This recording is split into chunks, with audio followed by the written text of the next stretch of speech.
इरफान और मकबूल दो दोस्त थे। मकबूल की चिकन बेचने की दुकान थी और इरफान फिलहाल के लिए बेरोजगार था। क्या हुआ दोस्त, आज भी कोई नौकरी नहीं मिली? अब क्या बताऊं, समझ में नहीं आ रहा।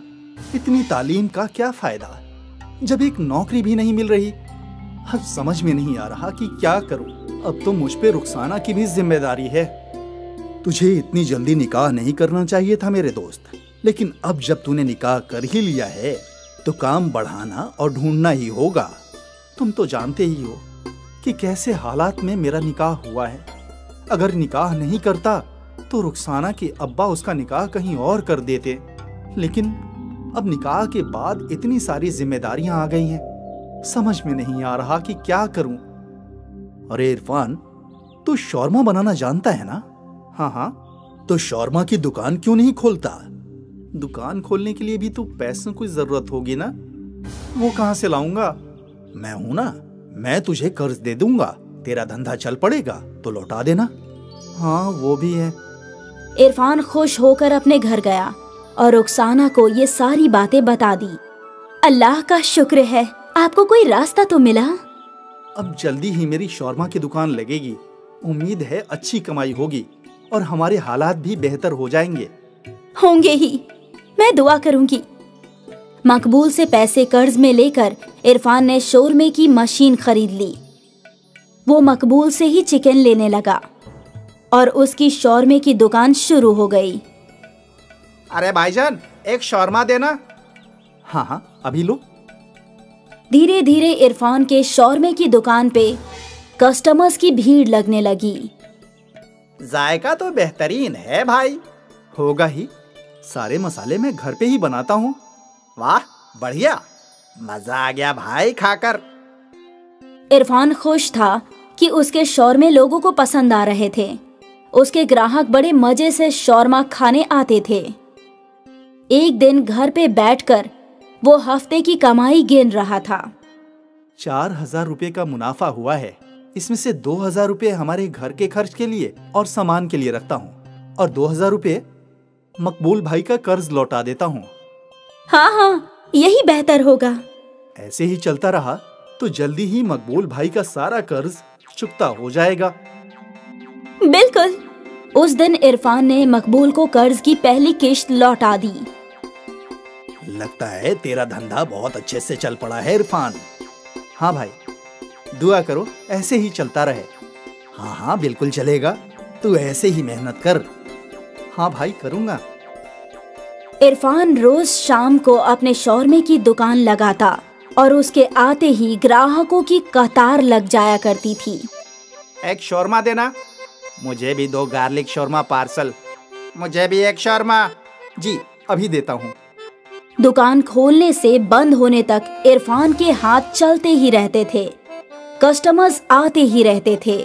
हर रोज रात को 10 बजे इरफान दुकान बंद करता था और अपनी कमाई देखकर वो बेहद खुश होता। जुबैर रोज इरफान की दुकान पर भीड़ देखा करता था। शौरमे के कारोबार में बहुत मुनाफा है, मुझे भी शौरमा का कारोबार करना चाहिए। इरफान तो 80 रुपए में शौरमा बेचता है, मुझे इससे कम कीमत में बेचनी होगी, तभी लोग मेरा शौरमा खाएंगे। जुबैर हिसाब लगाने लगा कि वो कैसे शौरमे की कीमत घटा सकता है। मुझे सस्ता चिकन ढूंढना होगा।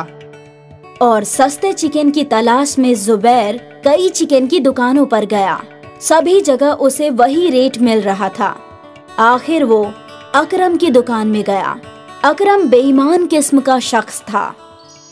अरे भाईजान, मुझे चिकन रोज 10 किलो चाहिए, लेकिन कीमत वाजिब नहीं लग रहा। फिर तो एक ही रास्ता है। वो क्या? तो मरी हुई मुर्गियाँ खरीद ले। मरी हुई मुर्गियाँ तुझे 50 रुपए किलो मिलेंगी। लेकिन मरी हुई मुर्गियों से कोई नुकसान तो नहीं? अरे नहीं नहीं, होटलों में मरी हुई मुर्गियाँ ही तो जाती हैं। किसी का बात नहीं समझ सकता कि जो मुर्गी वो वहाँ खा रहा है वो जिंदा काटी गई थी या मरी हुई। लेकिन इससे सेहत पर कोई नुकसान तो नहीं होगा ना? अरे भाईजान, कुछ नहीं होता। वैसे भी जब हम लोग मुर्गियों को यहाँ से वहाँ ले जाते हैं तो रास्ते में कुछ मुर्गियां दबकर मर ही जाती हैं। इन्हें खाने में कोई नुकसान थोड़ी ना है। ठीक है, तो हम सौदा पक्का करते हैं। तुम रोज मुझे 50 रुपए के हिसाब से 10 किलो चिकन देना। पक्का। जुबैर ने शौरमा बनाने की मशीन खरीद ली और फिर इरफान के शौरमे की दुकान के बगल में ही उसने अपनी दुकान खोल ली। जुबैर ने बड़ी सी तख्ती पर रेट लिखवा दिया। जुबैर 50 रुपए में शौरमा बेच रहा था। अब जब लोग वहां पहुंचे तो काफी लोग जुबैर का कम रेट देखकर उसकी दुकान की ओर मुड़ गए, लेकिन अब भी कुछ ऐसे ग्राहक थे जो इरफान की दुकान में ही शौरमा खाने आते थे। भाई, तुम्हारे शौरमे जैसा जायका नहीं है वहाँ, कुछ तो गड़बड़ है। उसे 50 रुपए के शौरमा में फायदा हो रहा है, इसलिए वो बेच रहा है। वो भी है, लेकिन जो हमेशा खाते हैं वो तुम्हारे पास ही लौटेंगे भाई, फिक्र मत करो। हाँ, मुझे अल्लाह पर पूरा यकीन है। उस रोज इरफान मकबूल भाई से मिला। क्या हुआ इरफान, आज तुम्हारा चेहरा इतना उतरा हुआ क्यों है? अब क्या बताऊं भाई, जुबैर ने शौरमा की दुकान खोली है और वो शौरमा 50 रुपए के बेच रहा है। इतना सस्ता कैसे? वही तो मुझे भी समझ में नहीं आ रहा है भाई। जरूर वो कोई गोलमाल कर रहा है, हमें पता लगाना चाहिए, लेकिन कैसे? चलो मेरे साथ। उस दिन इरफान और मकबूल ने जुबैर का पीछा किया। उन्होंने देखा कि जुबैर अकरम चिकन वाले की दुकान में गया।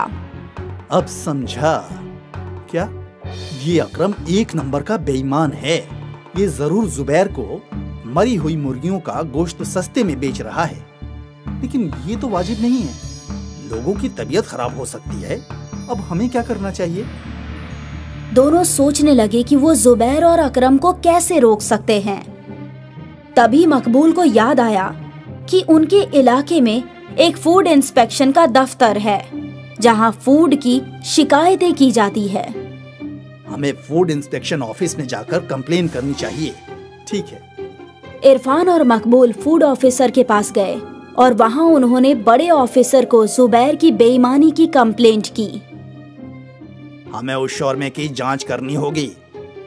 फूड ऑफिसर जुबैर की शौरमे की दुकान पर पहुंचे और वहां रखे चिकन और रोटियों की जांच करने लगे। अरे जनाब, कुछ सेटलमेंट करते हैं। 2 लोगों की जान के साथ खेल रहा है और हमें रिश्वत देने की बात कर रहा है। ऑफिसर ने सैंपल लिया और जांच की। सर, यह चिकन खाने के लायक नहीं है। इसे खाने से सेहत बहुत जल्दी खराब हो जाएगी। इसे पुलिस के हवाले कर दो। पुलिस ने जुबैर को गिरफ्तार कर लिया और फिर अकरम को भी गिरफ्तार कर लिया।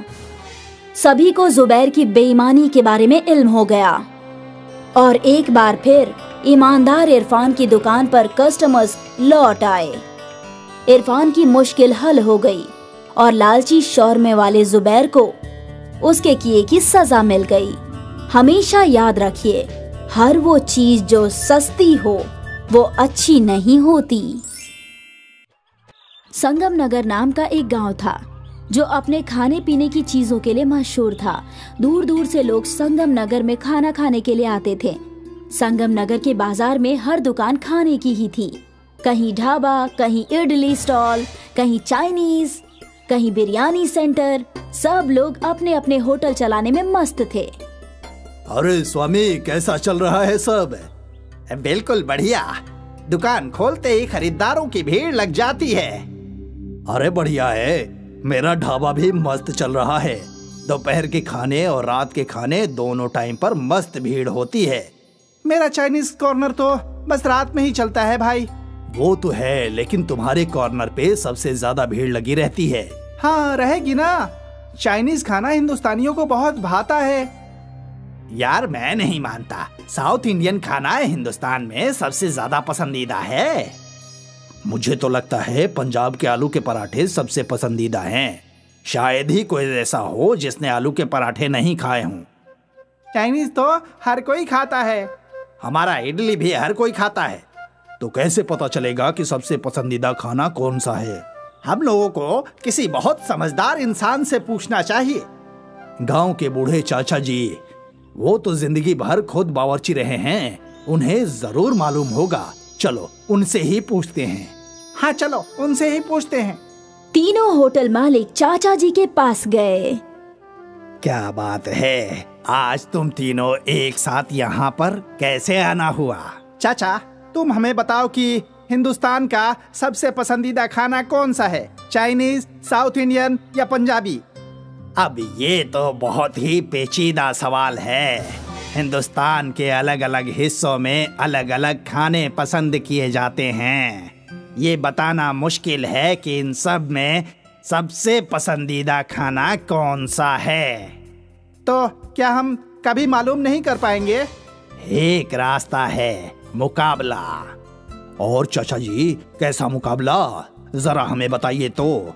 तुम तीनों बड़े आकार के पकवान बनाओ अलग अलग और उन्हें लोगों के सामने रख दो। लोग खुद चखकर तुम्हें बता देंगे कि उन्हें पसंद आया कि नहीं आया।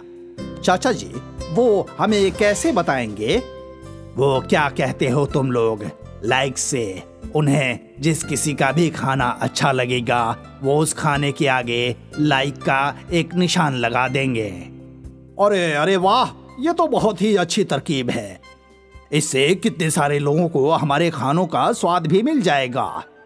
और तो और हमारी तशरीह भी हो जाएगी और हमारी दुकान मशहूर हो जाएगी। मुझे भी ये तरकीब पसंद आई चाचा जी। शुक्रिया चाचा जी। बूढ़े चाचा जी के आइडिया के हिसाब से तीनों होटल वालों ने मुकाबले की तैयारी शुरू कर दी। सारे गांव में इश्तिहार लग गए। ये मुकाबला इतना अलग था कि जल्दी वायरल हो गया और इस मुकाबले को कवर करने के लिए न्यूज रिपोर्टर्स भी पहुंच गए। ये मुकाबला गांव के मैदान में ही हो रहा था, जहां तीनों होटल के मालिक और उनके बावर्ची खाना बनाने की तैयारी कर रहे थे। हरदीप जी, आपको इस मुकाबले का ख्याल कहाँ से आया? इस मुकाबले का ख्याल हरदीप जी को नहीं, बूढ़े चाचा जी को आया था। अच्छा, और वो क्यों? वो इसलिए कि हम तीनों को समझ में नहीं आ रहा था कि हिंदुस्तान का सबसे पसंदीदा खाना कौन सा है। तो खाने का इतना बड़ा मुकाबला इसलिए हो रहा है ताकि ये मालूम हो सके कि इंडिया का सबसे पसंदीदा खाना कौन सा है, पंजाबी, साउथ इंडियन या चाइनीज। जानने के लिए देखते रहिए कुकू टीवी। सारे बावर्ची अपने अपने पकवान बनाने लगे। कोई बड़ी सी थाल में आटा गूंद रहा था तो कोई बड़े से पतीले में नूडल्स उबाल रहा था। काफी लोग जमा हो चुके थे। कुछ घंटों बाद खाना तैयार हो चुका था। स्वामी ने एक बहुत ही बड़ा मसाला डोसा बनाया। चिंग ने बड़े नूडल्स और सूप बनाए थे और हरप्रीत ने बड़े बड़े पराठे और बटर चिकन बनाया था। अब ये मुकाबला शुरू होने वाला है। हमारी आप सबसे गुजारिश है, आप मेहरबानी करके पकवानों को चख कर और फिर अपना लाइक दें। आपका लाइक ये फैसला करेगा कि हिंदुस्तान का सबसे पसंदीदा खाना कौन सा है। ये सुनकर सामाइन में हौसला और बढ़ गया। सबसे पहले एक छोटी बच्ची आई। बच्ची ने पहले पराठा खाया, फिर मसाला डोसा और फिर नूडल्स खाए। बच्ची ने अपना लाइक्स नूडल्स को दिया। पहला लाइक नूडल्स को मिला है। इसके बाद एक एक करके कई लोग आए। कुछ को पराठा पसंद आया, कुछ को मसाला डोसा तो कुछ को चाइनीज नूडल्स। चाइनीज खाने को 40 लाइक्स मिले हैं, पंजाबी खाने को 39 लाइक्स मिले हैं और साउथ इंडियन खाने को 41 लाइक्स मिले हैं। लेकिन अब तक मुकाबला खत्म नहीं हुआ है। अभी 2 घंटे और बाकी हैं। स्वामी ये देखकर मन ही मन खुश था कि वो जीतने वाला था। कुछ देर में और लोगों की भीड़ आ गई। इन लोगों ने भी एक एक करके सारे पकवान खाए और अपना लाइक दिया। अब ये मुकाबला खत्म हो चुका है और हैरानी की बात ये है कि पंजाबी, चाइनीज और साउथ इंडियन खाने को बराबर के 100 लाइक्स मिले हैं। ये सुनकर हरप्रीत, स्वामी और चिंग तीनों परेशान हो गए। अरे अब कैसे पता चलेगा कि कौन सा खाना सबसे पसंदीदा है? क्या मालूम। तभी वहाँ बूढ़े चाचा पहुँचे। आपने तो कहा था कि हमें इस मुकाबले से समझ में आ जाएगा कि सबसे पसंदीदा खाना कौन सा है, लेकिन यहाँ तो तीनों को 100 लाइक्स मिले हैं। तुम तीनों अभी तक नहीं समझे। क्या? यानी कि तुम्हारे सारे खाने सभी हिंदुस्तानियों को बेहद पसंद हैं। खाना हिंदुस्तान को तोड़ता नहीं, जोड़ता है। साउथ इंडिया की इडली जितनी चाव से वहाँ खाई जाती है, उतनी ही दिल्ली में भी चाव से खाई जाती है। पंजाब के पराठे बंगाल के हर घर में बनते हैं और देसी चाइनीज का जायका पूरब से पश्चिम तक बिल्कुल नहीं बदलता। जैसे हिंदुस्तान की एक रियासती जबान नहीं हो सकती, वैसे ही एक पसंदीदा खाना भी नहीं हो सकता, क्योंकि हिंदुस्तान अपनी डाइवर्सिटी के लिए जाना जाता है। ये सब टीवी पर लाइव दिखाया जा रहा था। तो देखा आपने कि किस तरह से इस बड़े खाने के मुकाबले ने हिंदुस्तान को जोड़ दिया है। सच में कहते हैं ये गांव वाले, इनके बूढ़े चाचा वाकई बहुत होशियार हैं।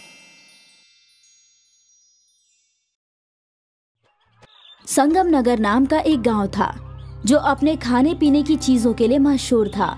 दूर दूर से लोग संगम नगर में खाना खाने के लिए आते थे। संगम नगर के बाजार में हर दुकान खाने की ही थी। कहीं ढाबा, कहीं इडली स्टॉल, कहीं चाइनीज, कहीं बिरयानी सेंटर। सब लोग अपने अपने होटल चलाने में मस्त थे। अरे स्वामी, कैसा चल रहा है सब? बिल्कुल बढ़िया। दुकान खोलते ही खरीदारों की भीड़ लग जाती है। अरे बढ़िया है, मेरा ढाबा भी मस्त चल रहा है। दोपहर के खाने और रात के खाने दोनों टाइम पर मस्त भीड़ होती है। मेरा चाइनीज कॉर्नर तो बस रात में ही चलता है भाई। वो तो है, लेकिन तुम्हारे कॉर्नर पे सबसे ज्यादा भीड़ लगी रहती है। हाँ, रहेगी ना। चाइनीज खाना हिंदुस्तानियों को बहुत भाता है। यार मैं नहीं मानता। साउथ इंडियन खाना हिंदुस्तान में सबसे ज्यादा पसंदीदा है। मुझे तो लगता है पंजाब के आलू के पराठे सबसे पसंदीदा हैं। शायद ही कोई ऐसा हो जिसने आलू के पराठे नहीं खाए हों। चाइनीज तो हर कोई खाता है। हमारा इडली भी हर कोई खाता है। तो कैसे पता चलेगा कि सबसे पसंदीदा खाना कौन सा है? हम लोगों को किसी बहुत समझदार इंसान से पूछना चाहिए। गांव के बूढ़े चाचा जी, वो तो जिंदगी भर खुद बावर्ची रहे हैं, उन्हें जरूर मालूम होगा। चलो उनसे ही पूछते हैं। हाँ चलो उनसे ही पूछते हैं। तीनों होटल मालिक चाचा जी के पास गए।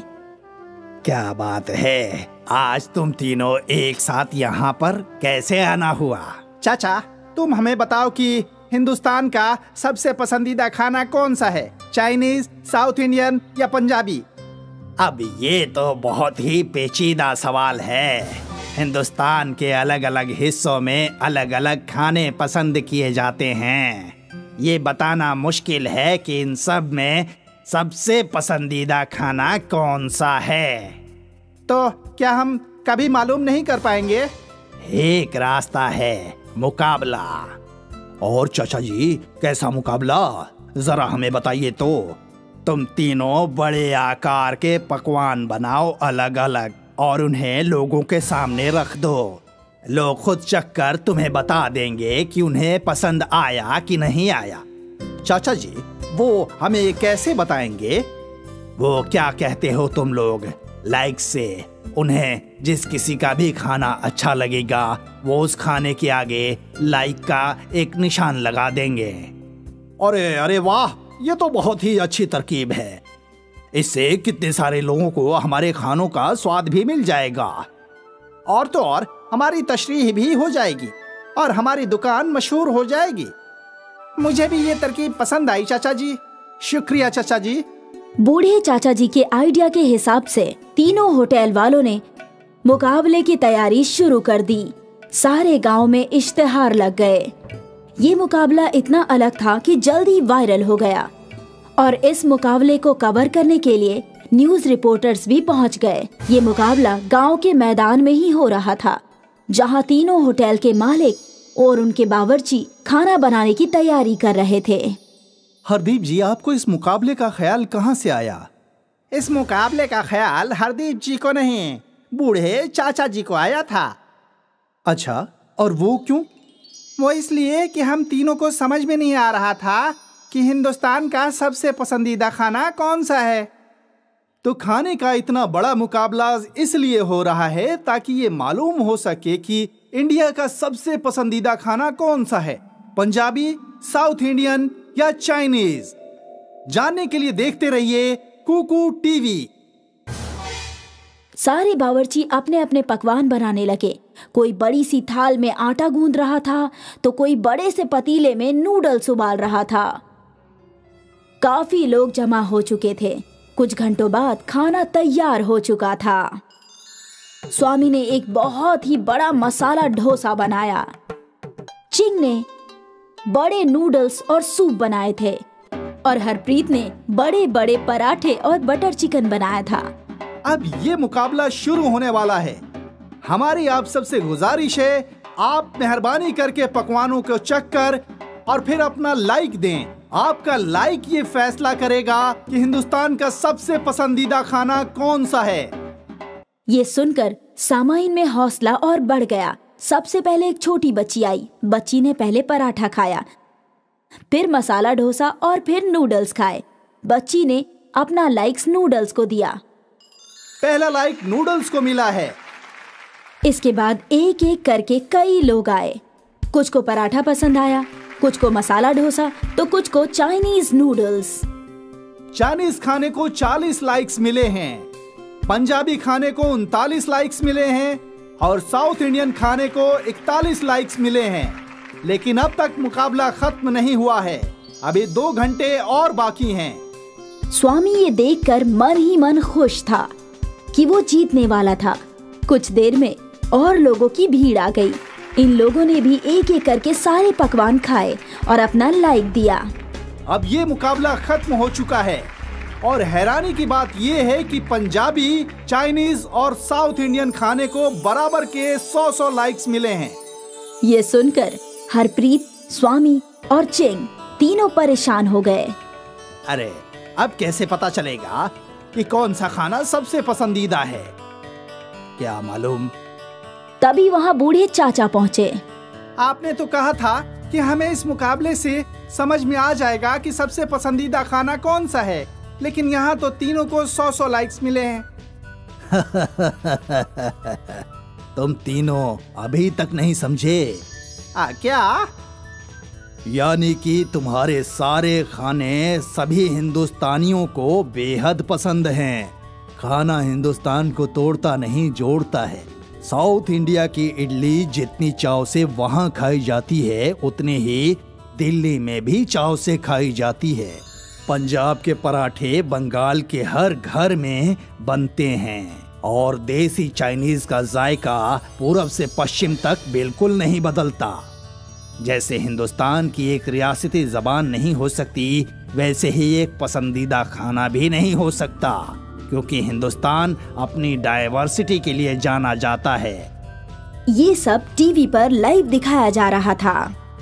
तो देखा आपने कि किस तरह से इस बड़े खाने के मुकाबले ने हिंदुस्तान को जोड़ दिया है। सच में कहते हैं ये गांव वाले, इनके बूढ़े चाचा वाकई बहुत होशियार हैं। ലക്ഷ്മൺപൂർ ഗ്രാമത്തിൽ ചതൻ തന്റെ ഭാര്യയോടും മക്കളോടും ജീവിച്ചു വന്നു. ചതൻ സിംഗിന്റെ മൂത്ത മകൾ സ്വാതി പഠിച്ചവളാണ്, വളരെ നല്ല കുട്ടിയുമാണ്. സ്വാതിക്ക് വേഗം കല്യാണം കഴിഞ്ഞാൽ എന്റെ തലയിലുള്ള മൊത്തം ഭാരം ഇറങ്ങിപ്പോകും. നിങ്ങൾ എന്തിനാ ഇത്രയ്ക്ക് വിഷമിക്കുന്നത്? സ്വാതി നല്ല ഗുണമുള്ള കുട്ടിയല്ലേ. അവൾക്ക് കല്യാണം എന്നത് വളരെ നല്ലായി തന്നെ നടക്കും ചേട്ടാ. നിങ്ങൾ യാതൊരു ചിന്തയും കൂടാതെ നിങ്ങളുടെ ജോലിക്ക് പോയട്ടെ. ഞാൻ നിങ്ങൾക്ക് ആഹാരം സ്വാതിയുടെ കയ്യിൽ കൊടുത്തയക്കാം. ചതൻ സിംഗ് ഒരു മല്ലിക കടയിൽ ജോലി ചെയ്യുകയായിരുന്നു. എപ്പോഴും തന്റെ മുതലാളി വഴക്കു പറഞ്ഞുകൊണ്ടും കസ്റ്റമറെയൊക്കെ വഴക്കു പറഞ്ഞുകൊണ്ടും ഇരിക്കും. എനിക്ക് ബാസ്മതി അരി 1 കിലോ തന്നാട്ടെ, ഇന്ന് വീട്ടിൽ ബിരിയാണി ചെയ്യാൻ പോവുകയാ. ഓ വാവ് അനീതി, ഇത് നല്ല കാര്യമാണല്ലോ. 1 കിലോ ബാസ്മതി അരിക്ക് 200 രൂപയാണ് വരുന്നത്. പണം തരൂ. 200 രൂപയോ? നിനക്ക് വട്ട് പിടിച്ചോ എന്തോ? നോക്കിക്കോ, അരിക്കെങ്ങനെ 200 രൂപ വരാനാ? മറ്റുള്ള കടകളിലൊക്കെ വെറും 120 രൂപയല്ലേ ഉള്ളൂ. അത് എന്താണെന്ന് വെച്ചാൽ അനിയത്തി, ഇതിന്റെ എല്ലാ വിലയും എന്റെ മുതലാളിയാണ് പറഞ്ഞു തന്നത്. പിന്നെ ഇത് ഞാൻ കുറഞ്ഞ വിലക്ക് വിറ്റാൽ പിന്നെ അയാൾ എന്നെ ചീത്ത പറയുക. അദ്ദേഹത്തോട് ചെന്ന് പറയൂ, ഇനി ഈ വൃത്തികെട്ട കടയിൽ ഞാൻ ഒരു സാധനവും വാങ്ങിക്കില്ലെന്ന്. പിന്നെ മറ്റുള്ളവരോടും വാങ്ങിക്കണ്ടെന്ന് ഞാൻ പറയും. മറ്റുള്ളവരും ആരും ഈ കടയിൽ വന്ന് വാങ്ങാൻ പാടില്ല. ആ ലേഡി വളരെ ദേഷ്യത്തോടെ ആ കടയിൽ നിന്നും പോയി. അതിനിടയ്ക്ക് ചതൻ സിംഗിന്റെ മുതലാളി ആ കടയിലേക്ക് വന്നു. അദ്ദേഹം ഈ കാര്യങ്ങളൊക്കെ കേട്ടു. എന്നിട്ട് ചതൻ സിംഗിനോട് വളരെ അധികാരത്തോടെ പറഞ്ഞു, നീ ഏതൊരു ജോലിക്ക് ലായിക്കേയില്ല. നിന്നെ കൊണ്ട് ഒന്നും ചെയ്യാൻ പറ്റില്ല. ഞാൻ ഇപ്പൊ തന്നെ ഈ ജോലി വിട്ടു പോക്കുകയാണ്. മുതലാളി, നിങ്ങൾ എന്തിനെങ്ങനെയൊക്കെ പറയുന്നത്? ഞാൻ നിങ്ങളുടെ അടുത്ത് 20 കൊല്ലായിട്ടാണ് ജോലി ചെയ്യുന്നത്. അങ്ങനൊന്നും പറയരുത്. ഒരു കസ്റ്റമർ പോലെ നിനക്ക് മര്യാദയ്ക്ക് ഗവനിച്ചൂടെ? ഇവിടുന്ന് പോയേക്കണം. കടക്ക് പുറത്ത്. നിന്നെയൊക്കെ വെച്ചിട്ട് എന്താ ചെയ്യേണ്ടതെന്ന് എനിക്ക് അറിയില്ല. വീണ്ടും നീ ഈ സ്ഥലത്ത് വന്ന് നിന്റെ മുഖം കാണിക്കാൻ പാടില്ല. ചതൻ സിംഗ് ആ സ്ഥലത്തുനിന്നും പോവുകയായിരുന്നു. അപ്പോഴാണ് സ്വാതി ടിഫിൻ ബോക്സോടെ അദ്ദേഹത്തെ വരുന്ന വഴിയിൽ അവൾ കണ്ടു. പിന്നെ അദ്ദേഹം വിഷമിച്ചിരിക്കുന്നത് കണ്ടിട്ട് അവൾ പറഞ്ഞു, എന്തു പറ്റി അച്ഛാ? നിങ്ങൾ എന്താ എത്ര വിഷമിച്ചിരിക്കുന്നേ? പിന്നെ ഇതുപോലെ ഈ വെയിലിൽ നിങ്ങൾ എവിടെ പോയിക്കൊണ്ടിരിക്കുക? ഞാൻ എന്ത് പറയാനാ മോളെ, എന്റെ തലവിധി അങ്ങനെ എഴുതിയിട്ടുണ്ട്. ഞാനും നിനക്ക് കല്യാണം ചെയ്തതാണെന്ന് വിചാരിക്കുന്നു. പക്ഷെ എപ്പോഴും എന്തെങ്കിലും ഒരു വലിയ പ്രശ്നം വന്ന് നമ്മൾ ചെയ്തുകൊണ്ടിരിക്കുകയാണ്. പക്ഷെ എന്തു പറ്റി അച്ഛാ? നിങ്ങൾ ഇത്ര ടെൻഷൻ അടിച്ചിരിക്കുകയാണല്ലോ. പക്ഷെ നിങ്ങൾ ഇത്ര ടെൻഷനോടെ ഇരുന്നാ നിങ്ങൾക്ക് BP അധികമാകും അച്ഛാ. കാര്യം എന്താണച്ചാ? അപ്പോഴാണ് ചതൻ സിംഗ് അവളോട് എല്ലാ കാര്യവും പറഞ്ഞത്. അച്ഛന്റെ വിഷമം കണ്ടിട്ട് സ്വാതിയുടെ കണ്ണിൽ നിന്നും വെള്ളം വരാൻ തുടങ്ങി. നീ എന്തിനാ മോളെ കരയുന്നത്? ഇതൊക്കെ എന്റെ തെറ്റാണ്. എന്റെ എല്ലാ സുഹൃത്തുമാരും പറ്റിച്ചിട്ടാണ് മേലോട്ട് വന്നിരിക്കുന്നത്. പക്ഷെ ഞാനുണ്ടല്ലോ, എനിക്ക് പറ്റിക്കാനും അറിയില്ല, വേറെ ഒന്നും അറിയില്ല. രണ്ടുപേരും അവിടെ വിഷമത്തോടെ നിൽക്കുന്നുണ്ടായിരുന്നു. അവരെ ചില ആദിവാസികളുടെ കൂട്ടം ചൂഴുന്നു. അവരെ കണ്ടിട്ട് രണ്ടുപേരും പേടിച്ചുപോയി. ഈ അച്ഛനെയും മകളെയും നമ്മുടെ വീട്ടിലേക്ക് കൊണ്ടുപോകൂ. ബോൾ ജയിക്കട്ടെ, എടുത്തിട്ട് വരൂ. ഞങ്ങളെ വിടൂ, ഞങ്ങളെ വിടൂ, വിട്ടേക്കൂ. വിട് ഞങ്ങളെ വിട്ടേക്ക്. ആദിവാസികളുടെ കൂട്ടം അവരെ പിടിച്ചോ. പിന്നെ അവരുടെ സ്ഥലത്തേക്ക് കൂട്ടിക്കൊണ്ടുവന്നു. അവിടെ ചതൻ സിംഗും സ്വാതിയും നോക്കിയപ്പോൾ സ്വാതിയുടെ അമ്മ, അതായത് ചതൻ സിംഗിന്റെ ഭാര്യ, അവിടെ ഉണ്ടായിരുന്നു. ഇവിടെ നോക്കടി, നീ എന്താ ഇവിടെ ചെയ്തുകൊണ്ടിരിക്കുന്നത്? ഇവർക്ക് ആരാണ്? നമ്മളടുത്ത് എന്താ ഇവർക്ക് വേണ്ടത്? ഞാൻ നമ്മുടെ വീട്ടിൽ നിന്നും മാർക്കറ്റിലേക്ക് സാധനങ്ങൾ വാങ്ങിക്കാൻ പോയതാ. ബിരിയാണി ചെയ്യാമെന്ന് ഞാൻ കരുതി. പക്ഷെ ഇവർ എന്നെ ഇവിടേക്ക് പിടിച്ചോണ്ട് വന്നു. നമ്മുടെ കൈവശത്ത് നിന്ന് ഇവർക്ക് എന്താണ് വേണ്ടത്? ഞങ്ങളെ എന്തിനാണ് നിങ്ങൾ കെട്ടിവെച്ചിരിക്കുന്നത്? ഞാനും എന്റെ കുടുംബവും വല്ലാതെ കഷ്ടത്തിലാണ് ഇരിക്കുന്നത്. ഞങ്ങളെ വിട്ടേക്ക്. നിങ്ങൾക്ക് എന്താണ് വേണ്ടത്? നീ ചത്തൻ സിംഗ് അല്ലേ? വളരെ നേർമയായിട്ട് ജീവിക്കുന്നവനല്ലേ? പിന്നെ ഈ ചത്തൻ സിംഗ് ഒരു മോഷണം ഒന്നും ചെയ്യാത്ത ഒരാളാണെന്ന് കേട്ടിട്ടുണ്ടല്ലോ. അതെ, ഞാൻ അതേ ആൾ തന്നെയാണ്. പിന്നെ നിങ്ങൾക്ക് എന്നോട് പേര് ഇതൊക്കെ എങ്ങനെ നിങ്ങൾക്കറിയാം? നിങ്ങൾ ആരാണ്? നീ എന്നെ പറ്റി വിട്ടേക്ക്. നിനക്ക് ഈ കല്ല് കാണുന്നുണ്ടല്ലോ, ഈ കല്ല് വെച്ചിട്ട് ഞാൻ എന്ത് ചെയ്യാനാ? ഈ കല്ലിന്റെ മുകളിൽ നീ 10 പ്രാവശ്യം ചാടി വരണം. ഒരു പക്ഷെ നീ ഇതിൽ വിജയിച്ചാൽ ഞാൻ നിനക്കൊരു സമ്മാനം തരാം. അപ്പോൾ നിങ്ങൾ എന്റെ കുടുംബത്തെ വിട്ടേക്കില്ലേ? ഞാൻ നിനക്ക് വാക്ക് തരാം. ആ ആദിവാസിയുടെ തലവൻ പറഞ്ഞതും തന്നെ ചതൻ സിംഗിനെ വിട്ടയച്ചു. പിന്നെ ചതൻ സിംഗ് ആ വലിയ പാറപ്പുറത്ത് നിന്നുകൊണ്ട് ചാടിക്കൊണ്ട് നിന്നു. ചതൻ സിംഗ് അതിന്റെ പുറത്ത് 10 പ്രാവശ്യം ചാടിയതും തന്നെ ആ പാറ ഒരു ഭംഗിയുള്ള ചെറുക്കനായി മാറി. അവനെ കണ്ടിട്ട് ആ ആദിവാസികളൊക്കെ ആശ്ചര്യത്തിലായി. എന്റെ മകൻ തിരിച്ചു വന്നിട്ടുണ്ട്. നിനക്ക് വളരെ നന്ദിയുണ്ട്. ബഗിഡബോൾ മഹാരാജ വിജയിക്കട്ടെ. ഞാൻ എപ്പോഴും നിനക്ക് പാതുകാവലനായിട്ടുണ്ടാവും. വളരെ സന്തോഷമായിട്ടുണ്ട്. ലല്ലൻ തിരിച്ചു വന്നു. ഇതൊക്കെ എന്താണ്? ആരെങ്കിലും എനിക്കൊന്ന് പറഞ്ഞു തരുമോ? അത്യാഗ്രഹമായിട്ട് ഞാൻ മോഷ്ടിച്ചതുകൊണ്ട് എന്റെ മകൻ കല്ലായിട്ട് മാറിക്കഴിഞ്ഞു. ഈ ശാപത്തിൽ നിന്ന് മുക്തി കിട്ടണമെങ്കിൽ ഒരു സത്യസന്ധനായ മനുഷ്യനെ പറ്റുള്ളൂ. അദ്ദേഹം സത്യമായിട്ട് നേർമയായിട്ട് ഉണ്ടാവണം. അദ്ദേഹം ആ കല്ലിന്റെ മുകളിൽ 10 പ്രാവശ്യം ചാടണം. ഇന്ന് നിങ്ങൾ അത് ചെയ്തു കഴിഞ്ഞു.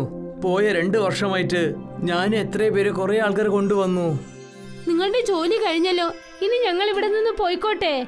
അല്ലെങ്കിൽ തന്നെ ഞങ്ങൾക്ക് ഒരുപാട് വിഷമങ്ങൾ ഉള്ളതാ. അതിനിടയ്ക്ക് നിന്റെ കളി ഒരുപാട് കൂടുന്നുണ്ട്. ഞങ്ങളെ വിട്ടേക്ക്. എങ്ങനെ വിട്ടേക്കാനാ? നിങ്ങളുടെ സമ്മാനം വാങ്ങിച്ചിട്ട് പോകൂ. ആ ആദിവാസി തലവൻ അവരുടെ ആൾക്കാരോട് ആംഗ്യം കാണിച്ചു. അവരിൽ ഒരാൾ ചെന്ന് ദൂരെ ഉണ്ടായിരുന്ന ആ തിളങ്ങുന്ന ഹാൻഡ് പമ്പ് എടുത്തുകൊണ്ടുവന്നു. നിങ്ങൾ ഞങ്ങളെ ഇത്രയും കഷ്ടപ്പെട്ടിട്ട് ഈ ഹാൻഡ് പമ്പിന് വേണ്ടിയാണോ? ഇതൊരു സാധാരണ ഹാൻഡ് പമ്പ് അല്ല, ഇതൊരു മായ ഹാൻഡ് പമ്പാണ്. ഇതിൽ നിങ്ങൾ അടിക്കുമ്പോഴെല്ലാം നിങ്ങൾക്ക് ഇഷ്ടമുള്ള സാധനങ്ങൾ വരും. മനസ്സിലായോ? സത്യമാണോ? നിങ്ങൾ ഇത് ഞങ്ങൾക്ക് തരുകയാണോ? അതെ, നിങ്ങൾ ഞങ്ങളെ ഇത്രയും സഹായിച്ചിട്ടുണ്ട്. എന്റെ മകനെ തന്നെ നിങ്ങൾ തിരിച്ചു തന്നിട്ടുണ്ട്. പക്ഷെ ഈ ഹാൻഡ് പമ്പ് ഞങ്ങൾ എങ്ങനെ ഉപയോഗിക്കാനാ? പിന്നെ ഇതുകൊണ്ട് എന്ത് സംഭവിക്കും? ഈ ഹാൻഡ് പമ്പ് എടുത്തിട്ട് പോയി നിങ്ങൾ ഒരു നല്ല സ്ഥലത്തിൽ വെക്കൂ. പിന്നെ ഇതിൽ കുറച്ച് വെള്ളം ഒഴിച്ചേക്ക്. അതിനുശേഷം നിങ്ങൾ ഹാൻഡ് പമ്പ് അടിക്കുമ്പോൾ ഇതിന്റെ ഉള്ളിൽ നിങ്ങൾ മനസ്സിൽ ഇഷ്ടപ്പെട്ട സാധനങ്ങൾ വരും. ആ ആദിവാസിയുടെ കയ്യിൽ നിന്ന് ചതൻ സിംഗിന്റെ കുടുംബം ആ ഹാൻഡ് പമ്പ് വാങ്ങിക്കൊണ്ടുവന്നു. പിന്നെ അവിടെ നിന്നും പോയി. ചതൻ സിംഗ് അദ്ദേഹത്തിന്റെ വീട്ടിന്റെ വാതിൽക്കൽ ആ ഹാൻഡ് പമ്പ് പൊരുത്തി വെച്ചു. സ്വാതി ഒരു ഗ്ലാസ്സിൽ വെള്ളം കൊണ്ടുവന്ന് ചതൻ സിംഗിന്റെ അരികിൽ നൽകി. എന്തിനാ സമയം കടത്തുന്നത്? ഈ ഹാൻഡ് പമ്പ് ഉപയോഗിച്ച് നോക്കൂ, തീർച്ചയായും എന്തെങ്കിലും നല്ലതേ നടക്കൂ. ചതൻ സിംഗ് അതിന്റെ മേലിൽ വെള്ളം ഒഴിച്ചതും തന്നെ അതിനകത്തു നിന്നും ബിരിയാണി വരാൻ തുടങ്ങി. മാന്ത്രിക ഹാൻഡ് പമ്പ് ബിരിയാണി. അത് കണ്ടിട്ട് എല്ലാരും അതിശയിച്ചു പോയി. അച്ഛാ, ഇവിടെ നോക്കൂ, ഹാൻഡ് പമ്പിൽ നിന്നും ബിരിയാണി വരുന്നുണ്ട്. എന്ന് വെച്ചാൽ ആ ആദിവാസികൾ പറഞ്ഞത് നേരാണ് അച്ഛാ. ദൈവമേ, നിങ്ങൾക്ക് ഒരുപാട് നന്ദി. നമ്മുടെ എല്ലാ പ്രശ്നത്തിനും തീർവ് കിട്ടി കഴിഞ്ഞു. ഞാൻ വിചാരിച്ചിട്ട് പോലും ഇല്ല. ഞാൻ ഇങ്ങനെ ജീവിക്കുന്നത് കൊണ്ട്, പിന്നെ സത്യസന്ധ്യം മാത്രം പറയുന്നത് കൊണ്ട് നമുക്ക് ഈ ഫലം കിട്ടിയിട്ടുണ്ട്. അന്നു മുതൽ ചതൻ സിംഗ് ഒരു ചെറിയ ഹോട്ടൽ ഓപ്പൺ ചെയ്തു. അതിന്റെ പേര് ഹാൻഡ് പമ്പ് ബിരിയാണി എന്ന് വെച്ചു. കുറച്ചു ദിവസത്തിനകം ചതൻ സിംഗിന്റെ എല്ലാ പ്രശ്നങ്ങളും തീർന്നു. എല്ലാ ഗ്രാമങ്ങളിലും ചതൻ സിംഗിന്റെ ഹാൻഡ് പമ്പ് ബിരിയാണിയെ കുറിച്ച് പുകഴ്ത്താൻ തുടങ്ങി. ഒരു ദിവസം ചതൻ സിംഗിന്റെ പഴയ മുതലാളി അദ്ദേഹത്തെ വന്ന് കണ്ടു. ഇവിടെ നോക്കു ചേട്ടാ, 3 ദിവസമായിട്ട് ഞാൻ കഴിച്ചിട്ടില്ല. എനിക്ക് ബിരിയാണി കിട്ടുമോ? ജനങ്ങൾ പറയുന്നു നിങ്ങൾ ഫ്രീ ആയിട്ട് ബിരിയാണി തരുമെന്ന്. ചതൻ സിംഗ് തിരിഞ്ഞു നോക്കിയപ്പോൾ അദ്ദേഹത്തിന്റെ പഴയ മുതലാളിയുടെ അവസ്ഥ ഒരു പിച്ചക്കാരനെ പോലെ ആയിരിക്കുന്നു. മുതലാളി നിങ്ങളാണോ? നിങ്ങൾക്ക് എന്താ ഇങ്ങനത്തെ ഒരു ഗതി വന്നത്? ഞാൻ ഇപ്പൊ തന്നെ നിങ്ങൾക്ക് ബിരിയാണി തരാം. നീ എപ്പോഴാണ് ഇങ്ങനത്തെ ഒരു വലിയ ആളായത്? ജനങ്ങളെ പറ്റിച്ച് ഞാൻ ചീത്ത പറഞ്ഞുകൊണ്ടിരുന്നു. അതുകൊണ്ടാണ് എനിക്ക് ഇങ്ങനത്തെ ഒരു ഗതി. എല്ലാ കടയും വീടും മണ്ണായി പോയി കഴിഞ്ഞു. ചതൻ സിംഗ് അദ്ദേഹത്തിന്റെ ഹാൻഡ് പമ്പ് അടിക്കാൻ തുടങ്ങിയതും അതിൽ നിന്നും ബിരിയാണി വരാൻ തുടങ്ങി. പിന്നെ അദ്ദേഹം തന്റെ പഴയ മുതലാളിക്ക് ആഹാരം നൽകി. ഇതുപോലെ ചതൻ എല്ലാരെയും സഹായിച്ചു. പിന്നെ അദ്ദേഹത്തിന്റെ ഹാൻഡ് പമ്പ് ബിരിയാണി കാരണം അദ്ദേഹത്തിന്റെ ജീവിതം സന്തോഷത്തോടെയും സമാധാനത്തോടെയും ഇരുന്നു. അദ്ദേഹത്തിന്റെ മകൾ സ്വാതിയുടെ കല്യാണം നല്ല രീതിയിൽ നടത്തി. ഒരു ഗ്രാമത്തിൽ സൂക്ക എന്നും ലെംബു എന്നും പേരുള്ള 2 സഹോദരങ്ങൾ ഉണ്ടായിരുന്നു. പക്ഷെ അവർ രണ്ടുപേരും എന്നും വഴക്കായിരുന്നു. രണ്ടുപേരുടെയും മനസ്സിൽ എപ്പോഴും ഈഗോ മാത്രമായിരുന്നു. അതുകൊണ്ട് എല്ലാ ദിവസവും ഇവർ രണ്ടുപേരും തമ്മിൽ വഴക്കായിരുന്നു. അമ്മ അവരെ സമാധാനിപ്പിക്കാൻ ശ്രമിക്കുമായിരുന്നു. പക്ഷെ അവർ രണ്ടുപേരും അമ്മയുടെ വാക്കുകൾ കേൾക്കില്ലായിരുന്നു. ഈ സന്ദർഭം ചതുർ നന്നായിട്ട് ഉപയോഗിച്ചു. എല്ലാ ദിവസവും രണ്ടുപേരും അവരവരുടെ ജോലികൾ മാറ്റിക്കൊണ്ടേയിരുന്നു. ഒരു ദിവസം സൂക്ക ബിരിയാണി കട ഇട്ടിട്ടുണ്ടായിരുന്നു. അതേസമയം ലെംബു പേരക്കകൾ വിൽക്കുന്നുണ്ടായിരുന്നു. ഇവിടെ നോക്ക് ലംബോ, എന്റെ കൂടെ നീ മത്സരിക്കാൻ പേരക്ക കട ഉണ്ടാക്കി. അതുകൊണ്ട് ഞാൻ ചിക്കൻ ബിരിയാണി കടയും ഇട്ടു. ഇതാ കണ്ടില്ലേ, ഇതിനു മേലെ നീ എന്നെ ഒരു ശല്യം ചെയ്യാൻ പാടില്ല. നീ അങ്ങനെ ചെയ്താലേ നിന്റെ സമയം മോശമായിരിക്കും. ദേ ഇവിടെ നോക്ക്, ഇത് നീ എന്നോട് സ്നേഹത്തോടെ പറഞ്ഞിട്ടുണ്ടെങ്കിൽ ഞാൻ കുറച്ചെങ്കിലും കേട്ടിട്ടുണ്ടാവും. പക്ഷെ നീ എന്താ ചെയ്യുന്നത്? നീ എന്നെ പേടിപ്പിക്കാണ്. എന്നാ നോക്കിക്കോ മോനെ, നാളെ തൊട്ട് ഞാനും ബിരിയാണി കട വെക്കാൻ പോവുകയാണ്. പക്ഷെ ഈ പ്രാവശ്യം നിന്റെ കച്ചവടം ഞാൻ പൊളിക്കും. ശരി, നമുക്ക് കാണാലോ രണ്ടുപേരിൽ ആരാ ജയിക്കുന്നത്. രണ്ടുപേരും മത്സരിച്ച് സംസാരിച്ചുകൊണ്ടിരുന്നു. അപ്പോഴാണ് ചതുർ അവിടേക്ക് വന്നത്. എന്താ ഇത് മക്കളെ, രാവിലെ തന്നെ ഇങ്ങനെ തല്ലുകൂടുകയാണോ നിങ്ങള്? സൂക്ക, നീ എന്താ ബിരിയാണി കണ്ടിട്ടുണ്ട്? അതും ചിക്കൻ. ആ ശരി, നീ ഒരു പ്ലേറ്റ് എടുക്ക്, ഞാൻ കഴിച്ചു നോക്കട്ടെ എങ്ങനെയുണ്ടെന്ന്. ചതുരേട്ടാ, ഈ കട നിങ്ങളുടെ കട പോലെയാണ്. നിങ്ങൾക്ക് എത്ര വേണമെങ്കിൽ നിങ്ങൾ എടുക്കാം. ചതുർ പണം കൊടുക്കാതെ നിറയെ ബിരിയാണി കഴിച്ചു. അവൻ സൂക്കയുടെ ബിരിയാണിയെ പറ്റി പുകഴ്ത്തി പറഞ്ഞുകൊണ്ടിരുന്നു. ഇങ്ങനെ പറയുന്നത് ലെംബുവിന് തീരെ ഇഷ്ടപ്പെട്ടില്ല. സൂക്ക, നിന്റെ ബിരിയാണി അടിപൊളിയായിരുന്നു. കഴിച്ചിട്ട് നല്ല തൃപ്തിയുണ്ട്. ഇവിടെയുള്ള ജനങ്ങൾക്കൊക്കെ തീർച്ചയായിട്ടും ഇഷ്ടാവും. ഇതൊക്കെ ചേട്ടാ, നാളെ എന്റെ കൈ കൊണ്ട് ഞാൻ ബിരിയാണി ഉണ്ടാക്കാം. അത് വന്ന് നിങ്ങൾ കഴിച്ചു നോക്ക്, നിങ്ങൾക്ക് അത് തീർച്ചയായിട്ടും ഇഷ്ടാവും. ശരി മോനെ, നീ പറയുന്ന പോലെ തന്നെ ചെയ്യാം. ഇപ്പൊ നിന്റെ കയ്യിലുള്ള പേരക്കൊക്കെ താ. നിന്റെ പേരക്കൊന്നും കുറഞ്ഞ കാര്യമൊന്നുമല്ല. ലെംബുവിന് ചെറിയ രീതിയിൽ പുകഴ്ത്തിയാലും മതി, അവന് സന്തോഷമാകും. അതുകൊണ്ട് ചതുറിന് ഫ്രീ ആയിട്ട് പേരക്കയും കിട്ടി. സുക്കു ഒരു ദിവസം മുഴുവൻ ബിരിയാണി ഒരു പ്ലേറ്റ് 50 രൂപയ്ക്ക് വിറ്റു. സൂക്കയ്ക്ക് അന്നത്തെ ദിവസം നല്ല വരുമാനം കിട്ടി. അത് കണ്ട് ലെംബുവിന് ദേഷ്യം വന്നു. വൈകുന്നേരം രണ്ടുപേരും അവരുടെ വീട്ടിലേക്ക് പോയി. പിറ്റേ ദിവസം ലെംബു സൂക്ക വരുന്നതിന് മുൻപ് അവന്റെ വണ്ടി എടുത്ത് പുറപ്പെട്ടു. എന്നിട്ട് അവിടെ ബോർഡിൽ ഒരു ബിരിയാണി ഒരു പ്ലേറ്റ് 40 രൂപ എന്ന് എഴുതി വെച്ചു. കുറച്ചു സമയത്തിന് ശേഷം സൂക്ക അവിടെ എത്തിച്ചേർന്നു. മണ്ടാ, ഇത്രയും വില കുറഞ്ഞിട്ടാണോ ബിരിയാണി വെക്കുന്നത്? ഇന്നും നിന്റെ ബിരിയാണി നീ എങ്ങനെയാ വിൽക്കുന്നത് ഞാൻ ഒന്ന് നോക്കട്ടെ. 2 കടയിലും ബിരിയാണി വില നോക്കി ജനങ്ങളെല്ലാം ലെംബുവിന്റെ അടുത്തേക്കാണ് പോയത്. ബിരിയാണി വില ലെംബുവിന്റെ കടയിൽ കുറവായതുകൊണ്ട് എല്ലാവരും അവിടെ നിന്നാണ് വാങ്ങിച്ചത്. ഇത് കണ്ടത് സൂക്കയ്ക്ക് തോന്നി, എന്റെ ബിരിയാണി വില കുറച്ചാലോ? 50 രൂപ എഴുതിയിരിക്കുന്ന ബിരിയാണി അവൻ 40 രൂപ എഴുതി. ഇപ്പോ 2 പേരുടെ കടയിലും സെയിം വിലയാണ്. വൈകുന്നേരം രണ്ടുപേരും അവരുടെ വീട്ടിലേക്ക് പോയി. ഞാനിന്നൊരു കാര്യം അറിഞ്ഞല്ലോ, രണ്ടുപേരും ഇന്ന് നഷ്ടത്തിലാ വന്നതെന്ന്. അമ്മേ, ഇവൻ എന്നെ പേടിപ്പിച്ചു. ഇപ്പൊ ഞാൻ അവന്റെ കട മൂടാതെ സമ്മതിക്കാൻ പറ്റില്ല. അമ്മേ, നിങ്ങൾക്കൊരു കാര്യം മനസ്സിലായിട്ടില്ലെങ്കിൽ നിങ്ങൾ മിണ്ടാതെ അവിടെ ഇരിക്കണം. ശരി മക്കളെ, ഇനി ഞാൻ ഒന്നും പറയില്ല. നിങ്ങൾ രണ്ടുപേരും എന്തെങ്കിലുമൊക്കെ ചെയ്യ്. ഒരു ദിവസം രാവിലെ ചതുർ സൂക്കയെ കാണാൻ വന്നു. വരൂ ചിത്രേട്ടാ, വന്ന് ഇരിക്കേ. നോക്കു മോനെ, നിനക്ക് കച്ചവടം എങ്ങനെയാണെന്ന് ഞാൻ പറഞ്ഞുതരാം. നീ എന്റെ സ്വന്തമല്ലേ? ചേട്ടാ, ഇത്ര കാലം നിങ്ങൾ പറയുന്നൊക്കെ കേട്ടിട്ടാണ് ഞങ്ങൾ കച്ചവടം ചെയ്യുന്നത്. എന്നാ ഇനി മുതൽ നീ ബിരിയാണി 5 റുപ്പിക്ക് വിൽക്ക്. ബിരിയാണി 5 റുപ്പിക്ക് വിറ്റാ എനിക്ക് ചിക്കൻ പോലും വാങ്ങാൻ പറ്റില്ലല്ലോ. നിനക്ക് നിന്റെ അനിയനെ തോൽപ്പിക്കണ്ടേ, അതുകൊണ്ട് നിന്റെ കൈകാശിട്ടിട്ട് എല്ലാ സാധനം വാങ്ങിക്കടോ. പക്ഷേ എന്റെ അടുത്ത് പൈസ ഇല്ലല്ലോ ചേട്ടാ. നിന്റെ ചേട്ടനായിട്ട് ഞാൻ എന്തിനാ നിക്കുന്നത്? നിനക്ക് എത്ര പൈസ വേണ്ട? ഞാൻ തരാം. നിനക്ക് പൈസ വന്നതിന് ശേഷം എനിക്ക് തന്നാ മതി മോനെ. ചതുർ സൂക്കാക്ക് കടം കൊടുത്തു. അതിനുശേഷം സൂക്ക ഒരു പ്ലേറ്റ് ബിരിയാണി 5 രൂപ എഴുതി വെച്ചു. സൂക്കയുടെ ബിരിയാണിക്ക് വേണ്ടി ജനങ്ങൾ ക്യൂവിൽ നിന്നു. ടോക്കൺ കയ്യിൽ വെച്ച് അവർ വെയിറ്റ് ചെയ്തു ബിരിയാണിക്ക് വേണ്ടി. ലംബുവിന് ഇത് കണ്ട് വിഷമമായി. അപ്പോഴാണ് ചതുർ അവിടേക്ക് വന്നത്. എന്താ പറ്റില്ല ലംബോ, നീ എന്തിനെങ്ങനെ വിഷമിക്കുന്നേ? സങ്കടം എന്റെ മുമ്പ് തന്നെ നിൽക്കുന്നുണ്ട്. പിന്നെ കാരണം എന്താ നിങ്ങൾ ചോദിക്കുന്നത്? ഇങ്ങനെ പറയല്ലേ. എന്നാ നീ ഒരു പ്ലേറ്റിന് ബിരിയാണിക്ക് 5 റുപ്പിക്ക് വിൽക്ക്. എന്റെ അടുത്ത് അത്ര കാശൊന്നും ഇല്ല ചേട്ടാ. ഈ സൂക്കൊക്കെ എങ്ങനെയാണ് കാശ് കിട്ടിയത് എനിക്ക് മനസ്സിലാവുന്നില്ല. നീ വിഷമിക്കണ്ട മോനെ, നിനക്കുള്ള കടം ഞാൻ തരാം. നീയും 5 റുപ്പിക്കുള്ള ബിരിയാണി വിൽക്കാൻ തുടങ്ങ്. ചതുർ ലംബുവിനും കടം കൊടുത്തു. അതിനുശേഷം രണ്ടുപേരും ബിരിയാണി 5 രൂപയ്ക്ക് വിൽക്കാൻ ആരംഭിച്ചു. വരൂ വരൂ, ചിക്കൻ ബിരിയാണി കഴിക്കാൻ വരൂ. അതിന്റെ വില 5 റുപ്പിയാണ്. ഒരു പ്ലേറ്റിൽ 4 കഷ്ണം ചിക്കൻ ഉണ്ടാവും. വരൂ വരൂ, നല്ല ബിരിയാണി, സ്വാദുള്ള നല്ല ചൂടുള്ള ചിക്കൻ ബിരിയാണി, 5 റുപ്പിയുള്ള ബിരിയാണി, 5 റുപ്പിയ പ്ലേറ്റുള്ള 5 പീസുള്ള ബിരിയാണി. അവര് രണ്ടുപേരും തമ്മിലുള്ള മത്സരം ജനങ്ങൾക്ക് ഭയങ്കര സഹായമായി. 5 രൂപയുടെ ബിരിയാണി എല്ലാരും വാങ്ങിക്കഴിച്ചു. അതുകൊണ്ട് ഉച്ചയോടെ ബിരിയാണി എല്ലാം കാലിയായി രണ്ടുപേരും വീട്ടിലേക്ക് പോയി. ഇന്ന് എത്ര കാശ് സമ്പാദിച്ചു? രണ്ടുപേരും അവരുടെ അമ്മയോട് സത്യങ്ങളെല്ലാം തുറന്നു പറഞ്ഞു. ശരി, നിങ്ങൾക്ക് രണ്ടുപേർക്കും പണം തന്നത് ചതുറാണോ? രണ്ടുപേരും ഒന്ന് മനസ്സിലാക്കിക്കോ, ചതുർ എന്താണ് ചെയ്തതെന്ന്. അമ്മേ, ഞങ്ങളോട് ക്ഷമിക്കണം അമ്മേ. അതെ അമ്മേ, ഇനി ഞങ്ങൾ രണ്ടുപേരും വഴക്ക് കൂടില്ല. ഞങ്ങൾ രണ്ടുപേരും എത്ര വഴക്കുണ്ടാക്കുന്നോ അത് മറ്റുള്ളവർ നന്നായിട്ട് ഉപയോഗിക്കുന്നുണ്ട് അമ്മേ. അതെ അമ്മേ, ഇന്ന് ഞങ്ങൾക്ക് അത് നന്നായിട്ട് മനസ്സിലായി. ഇനി മുതൽ ഞങ്ങൾ നന്നായിട്ട് ഉണ്ടായിക്കോളാം. ആ ചത്തുറിന് ഞങ്ങൾ ഒരു പണി കൊടുത്തിട്ടേ പറ്റൂ. അതിനുശേഷം രണ്ടുപേരും ഒരു കടയിൽ ബിരിയാണി ഉണ്ടാക്കി. എന്നിട്ട് കടയ്ക്ക് പേരിട്ടു ലംബു സൂക്ക ചിക്കൻ ബിരിയാണി. പിറ്റേ ദിവസം രാവിലെ അവർ രണ്ടുപേരും അവിടെ എത്തി. ചതുർ അവിടെ എത്തി അവരെ കണ്ടതും അത്ഭുതപ്പെട്ടു. അവരും രണ്ടുപേരും തമ്മിലുള്ള ഒത്തൊരുമ കണ്ടിട്ട് ഇനി ഇവിടെ നിന്ന് ശരിയാവില്ല, ഓടിപ്പോകാമെന്ന് കരുതി. സുഹൃത്തുക്കളെ, ഇതിൽ നിന്ന് നമുക്ക് കിട്ടുന്ന പാഠം നമ്മൾ എപ്പോഴും ഐക്യത്തോടെ ഇരിക്കണം. അങ്ങനെ ഒത്തൊരുമിച്ചിരുന്നില്ലെങ്കിൽ മറ്റുള്ളവർ അവരുടേതായ രീതിയിൽ അതെല്ലാം പ്രയോജനപ്പെടുത്തും. അതുപോലെ മുഖസ്തുതി പറയുന്നവന് വിശ്വസിക്കരുത്. അങ്ങനെ ചെയ്താൽ ജീവിതം നാശമാകും.